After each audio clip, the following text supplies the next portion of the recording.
Hey guys, in this video, I will show you how to change your name on Palmpay app. Alright, so let's begin with the video. So you might have input your name in a wrong way and you want to change it so that there won't be any issue. And you can also be able to upgrade your account when they ask you to upload some of your IDs and others. So I just need to open Palmpay and then navigate to the Me down below. You can see me at the bottom right there. Then here you see this page, just like this. So at the top you can see you see your name at the top left. So just click on that profile icon.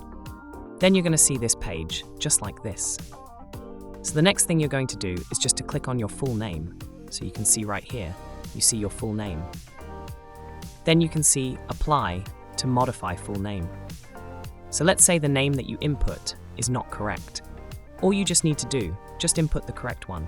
The first name, your middle name, your surname. So you have to take a selfie so that they will know that you are the real person that you are trying to change your name. Then to select ID is to try to select ID, who uses the national ID card and passport. Then input the ID card number and also upload the front of ID card you are trying to use. So, once you finish everything, just click on Submit and it will be something you have to verify it from their end to make sure everything is actually great. Then they will change the name successfully. So that's basically how you can change your name on Palmpay app. So that's all for this video. Consider subscribing if you find it helpful, and I'll catch you in the next one. Thanks.